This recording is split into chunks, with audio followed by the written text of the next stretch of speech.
Hey everyone, I hope you're doing well and staying safe during this time. If you're new here, welcome to the channel. Like I said, thank you so much for checking me out. If you haven't done so, please make sure to hit that subscribe button just right below the video. Cool, thank you so much. I really do appreciate it. And if you're returning, welcome back. Thanks again for your support. I truly do appreciate having you here. John Deaton and this JW, where is it?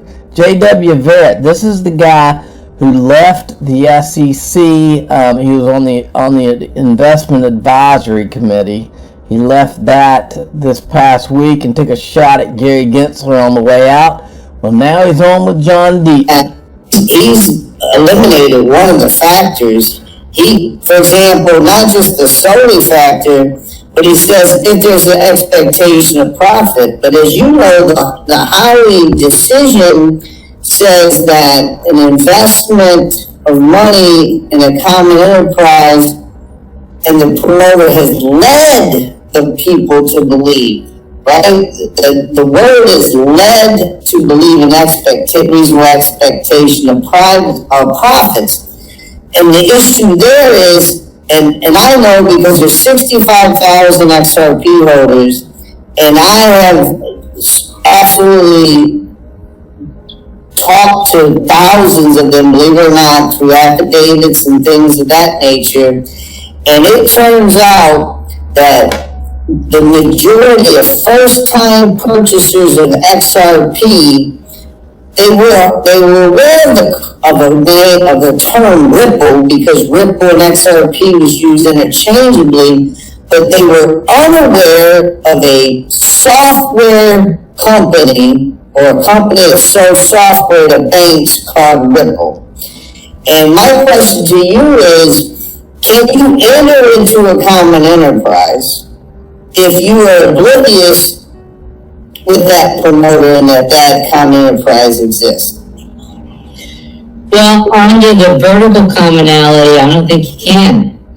You might be able to under horizontal commonality as it's understood now. But again, it's understood now in a way that's far beyond what the Supreme Court originally intended, I think. But yeah, I noticed that in your brief and your filings, and I thought it's incredible that never before has there been an SEC enforcement action where so many people, tens of thousands, how many is it that joined Americans? 66,000. 66,000 people the SEC is purporting to protect. Say, don't protect me. That's it. That's incredible. And that speaks to just, case selection. Is this the right case to be spending your time on? There are real rug pulls, real Ponzi schemes, real frauds. Agreed. In that purport to be crypto that I don't think is legit crypto, and none of us who are mainstream crypto like or respect or want anything to do with. Why is the SEC spending its time there? Exactly, because it's being used as a weapon. That's why Gary Gensler was sent. He is the weapon. All right, Tom Emmer is not happy.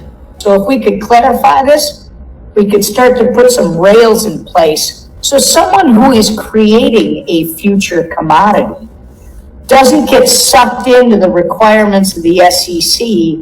And by the way, gets stuck in this, what looks to be a government, a constipation of action, right? We're investigating, we're researching your proposal. Well, guess what? Why would they do it here? At that point, I sat down with a guy months ago down in Georgia. I will not disclose who. He knows who he is. We were having this very discussion, and he said, because I can't be certain what the U.S. government is going to require, I just started a $1.4 billion project in the British Virgin Islands. That's the problem, Dara, is that we've got to make sure that project should have been started in the United States of America, and that entrepreneurial spirit, that innovator should have stayed right here in this country, creating opportunities not just for himself, but for our citizens. All the jobs, that would have been created in here. Yeah, it's amazing. And the other thing, you talk about the regulators and the SEC. The problem is too that coming out with a statement saying that Bitcoin, we think maybe is not a security and other things are. They're in a way picking winners and losers too, which you can't have government doing that either. You are so spot on. Think about it. No other industry is regulated by conclusory public comments and threatened enforcement actions. It has to stop. It has to stop. All right. And then Tom Emmer also said this. This is important. This person says any central bank digital currency proposal should have financial committee, digital dollar principles, improve efficiency, offer a clear stable coin framework, let the private sector lead the way, guarantee privacy and security. And then he says, yes, also any US CBDC must be open, permissionless, and private like cash. In other words, he doesn't want the creepy New World Order types that would like to turn this into communism. That is what I'm talking about. So he's trying to prevent that. Make no mistake, Tom Emmer's one of the good guys. Now, this thought just popped in my head and it finally dawned on me. For years in this space, since I started this channel 4 years ago, okay? All of the people that hate Ripple and hate XRP, all of those people, to a man, to a woman, all of them would always, it was almost just as an insult, they would call, instead of calling it XRP, when they knew it was XRP, they would call it Ripple. And I always thought that they were just trying to be smart alecky about it and all that. Like a Mike Novogratz or somebody like that. I always thought they were just trying to be a smart aleck and they knew it irritated, maybe tweak the XRP community. But now that I've observed all this SEC thing and seen everything that went on behind the scenes, I am 1,000% convinced it was an intentional drumbeat of calling it Ripple, knowing that somewhere, I'm not saying that any particular person knew that it was coming, but I think that the plan was to drum the fact, drum Ripple's the same thing as XRP into the minds of everybody, so that eventually there would be a lawsuit brought by the SEC, or knowing that a lawsuit was going to be brought. They wanted that to be what was in everybody's mind. This thing was a lot more thought out than anybody really thinks. Speaking of one of those people, Jake Chervinsky, he has decided that he's going to start blocking a lot of people because he does not and will not answer anything about the disguised whales. Remember, he's with the Blockchain Association and has never defended Ripple and has never defended John Deaton or offered any support to help John Deaton or the 66,000 people he represents. Stefan Huber says, no one challenges John Deaton's timeline. No one questions the authenticity of Lubin's call to disguise all the major whales of Ethereum. No one disputes Hinman and Clayton's conflicts of interest. No one contests our evidence of Clayton's public lies. Yet they call it a conspiracy. I would say the conspiracy is on the side of the people that tried to get the Ethereum free pass. That's where the conspiracy lies. Now, pay attention to this, folks. Many investors allocated to Ethereum given its explosive growth over the past year.